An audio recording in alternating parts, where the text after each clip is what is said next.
আমার বাবা নেই। সরি বাবা। না না, ইটস ওকে। অনেক আগেই মা আছেন, হয়তো ওনার নাম শুনেছেন আপনারা, তানিয়া আহমেদ। তানিয়া আহমেদ মানে বিখ্যাত চিত্রশিল্পী তানিয়া আহমেদ, মানে দেশে বিদেশে যার ছবির প্রদর্শনী হয় প্রায়ই, মানে তুমি কি তার কথা বলছো? জি জি, আগে প্রচুর এক্সিবিশন অ্যাটেন্ড করতেন, এখন অসুস্থ হওয়ার পর আর করেন না। বলো কি, তুমি তানিয়া আহমেদের ছেলে? তুমি আমাদের বাড়িতে এসছো, হ্যাঁ, এটা তো বিরাট সৌভাগ্যের ব্যাপার। এ তন্ডির মা, মেহমান এসছে, খাবার দাবারের ব্যবস্থা করো, মেহমানদারি করো। আরে কি বলে, এখনই বেরোবো। না, আজকে কোথাও যাচ্ছি না। আজকে আপনি আমাদের বাসার মেহমান। হ্যাঁ। মা, তুমি টেবিলে খাবার দাও তো। আপনি লাঞ্চ করে তারপরে বের হবেন। হ্যাঁ হ্যাঁ, বসো বসো, কথা বলো। দেখি, চলো, আমিও যাচ্ছি, আমি আসো আসো আসো আসো। আপনার বাবা মা আপনাকে অনেক আদর করে, তাই না? যাদের অনেক আদরের মেয়ে। হ্যাঁ, কি করে বুঝলেন? না, নর্মালি কোনো এর বাসায় ছেলে বন্ধু আসলে বাবা মা অনেক সন্দেহের চোখে তাকায়, সেটা ভেবে তো আমার ভয়ে আতঙ্কে ছিলাম। আমার বাবা মা একদমই ওরকম না। তারা আমাকে অনেক বিশ্বাস করে, অনেক ভালোবাসে। That's good. বাট আপনি তো আগে বললেই পারতেন যে আপনি আজকে বাসা থেকে বের হবেন না। আপনি তো জানেন আমি কতটা ব্যস্ত থাকি। আমি শুধুমাত্র আপনার সঙ্গে চ্যালেঞ্জ লিখেছি দেখে এখানে আসলাম। জানি, আর এটাও জানি যে আজকে চ্যালেঞ্জের লাস্ট ডে।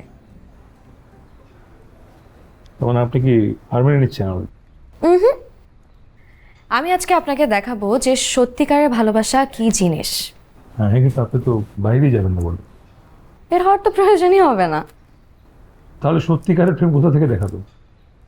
এই যে এদের দুইজনকে দেখলেন, এরা হচ্ছে সত্যিকারের প্রেম। আর এটা তো আপনার বাবা মা। হ্যাঁ, আমার বাবা মা। স্কুল লাইফ থেকে এরা প্রেম করছেন, আর কলেজের লাস্ট ইয়ারে এসে বিয়ে করেন। অনেক ঝড়ঝাপটা, অনেক সংগ্রাম করে এই পর্যন্ত এসেছেন। কিন্তু দেখেন, কেউ কিন্তু কাউকে ছেড়ে যায়নি। আজ 30 বছর হলো সংসার করছেন, কিন্তু কোনোদিন ঝগড়া হয়নি, মনোমালিন্য হয়নি, কেউ কাউকে চিট করেনি। আর এটাকেই বলে সত্যিকারের প্রেম। Are you serious? 30 বছরের সংসার, অথচ কোনোদিন ঝগড়া করেনি, মনোমালিন্য হয়নি, এটা কিভাবে সম্ভব? সম্ভব। আর এটা দেখানোর জন্যই আজকে আপনাকে এখানে এনেছি। আরে আরে, কি করছো? আমাকে কেন দিচ্ছ? মেহমানকে দাও, আমি তো আমারটা নিজে নিয়ে নিতে পারি। তুমি যখন তো নিতে পারো তা তো আমি জানি। তোমার আঙ্কেল এত মুখ চোরা, যদি একটু না উঠায় দিই, এক তরকারি দিয়ে খেয়ে চলে যাবে। শোনো শোনো, ভালো করে খাও, ভালো করে খাও।